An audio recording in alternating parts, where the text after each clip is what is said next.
വിനായക് ദാമോദർ സവർക്കറുടെ ജീവിത കഥ പറയുന്ന സ്വതന്ത്ര വീർ സവർക്കർ എന്ന സിനിമ വൻ പരാജയത്തിലേക്ക് കൂപ്പുകുത്തി വീണു. കേരളത്തിൽ മിക്കയിടത്തും ചിത്രത്തിൻ്റെ ഒരു ഷോ പോലും ഇല്ല. ബോക്സ് ഓഫീസിൽ ചിത്രം തകർന്നടിയുന്ന കാഴ്ചയാണ് ഇപ്പോൾ കാണുന്നത്. പ്രധാനമായും രാഷ്ട്രീയ അജണ്ടയും സിനിമ മോശമായതുമാണ് ബോക്സ് ഓഫീസിലെ ഈ തകർച്ചയ്ക്ക് കാരണം. സിനിമ വേണ്ട വിധം ശ്രദ്ധിക്കപ്പെടുന്നില്ലെന്ന് സംവിധായകൻ രൺദീപ് ഹൂഡ തന്നെ തുറന്നു പറഞ്ഞിരുന്നു. രൺദീപ് ഹൂഡയുടെ ആദ്യ സംവിധാന സംരംഭമായ വീർ സവർക്കർ മാർച്ച് 22-നാണ് തിയേറ്ററുകളിൽ എത്തിയത്. ഹൂഡ തന്നെയാണ് ചിത്രത്തിൽ നായകനായ സവർക്കറുടെ വേഷം അവതരിപ്പിച്ചത്. ഈ വേഷം ചെയ്യാൻ വേണ്ടി ഹൂഡ ശരീരഭാരം 60 കിലോയായി കുറച്ചതായും വലിയ വാർത്തയായിരുന്നു. റിപ്പോർട്ടുകൾ പ്രകാരം റിലീസ് ചെയ്ത് 10-ാം ദിവസം വെറും 1.9 കോടി രൂപയാണ് ചിത്രത്തിൻ്റെ ആഗോള കളക്ഷൻ. 2-ാം വാരത്തിലേക്ക് എത്തിയിട്ടും ചിത്രത്തിന് ഇതുവരെ കളക്ട് ചെയ്യാൻ സാധിച്ചത് 15.8 കോടി മാത്രമാണ്. മുടക്കുമുതൽ തിരിച്ചു പിടിക്കാൻ പോലും ഈ ചിത്രത്തിന് കഴിഞ്ഞിട്ടില്ല. ഇന്ത്യയുടെ സ്വാതന്ത്ര്യത്തിന് വേണ്ടി അക്ഷീണം പ്രയത്നിച്ച ആളാണ് സവർക്കർ എന്ന് സ്ഥാപിക്കാനാണ് ഹൂഡ ഈ ചിത്രത്തിലൂടെ ശ്രമിച്ചിരിക്കുന്നത്. ഹിന്ദി, മറാത്തി ഭാഷകളിലും ചിത്രം റിലീസ് ചെയ്തിട്ടുണ്ട്. എന്നാൽ അതൊന്നും ഈ ചിത്രത്തെ സഹായിച്ചില്ല.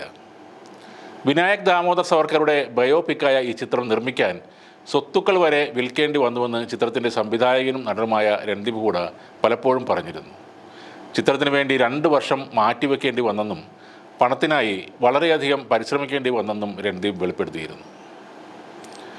ഈ സിനിമയുടെ നിർമ്മാണ ഘട്ടത്തിൽ തനിക്ക് കടുത്ത സാമ്പത്തിക പ്രതിസന്ധി ഉണ്ടായെന്നും അച്ഛൻ തനിക്ക് വേണ്ടി വാങ്ങിയ സ്വത്തുക്കൾ ഈ സിനിമയ്ക്കായി വിറ്റു എന്നുമാണ് അദ്ദേഹം പറയുന്നത്. എന്നിട്ടും ഈ ചിത്രത്തിന് ലഭിക്കേണ്ട തരത്തിലുള്ള പിന്തുണ ഇല്ലാതെ പോയതിൽ ഏറെ ദുഃഖമുണ്ടെന്നും രൺദീപ് പറയുന്നു. ഓഗസ്റ്റ് 15-നോ ജനുവരി 26-നോ ആയിരുന്നു ഈ ചിത്രം റിലീസ് ചെയ്യാൻ താൻ ആഗ്രഹിച്ചിരുന്നത്. എന്നാൽ പല പ്രതിസന്ധികളും മറ്റ് പ്രശ്നങ്ങളും കാരണം റിലീസ് തീയതി നീണ്ടുപോയി എന്നാണ് രൺദീപ് പറയുന്നത്. സവർക്കറുടെ കഥാപാത്രത്തിന് വേണ്ടി ഭാരം കുറച്ചതിനെക്കുറിച്ചും രൺദീപ് സംസാരിച്ചിരുന്നു. ഭാരം 60 കിലോഗ്രാം വരെ എത്തിച്ചു.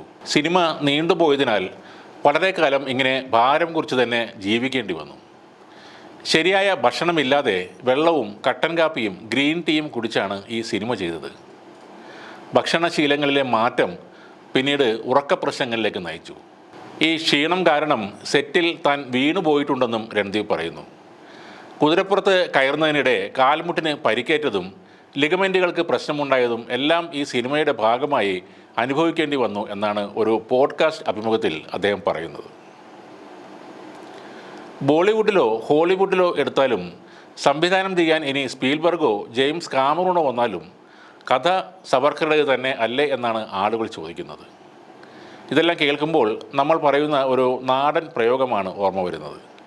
തേങ്ങ എത്ര അരച്ചാലും എന്താ, താളല്ലേ കറി എന്നത്.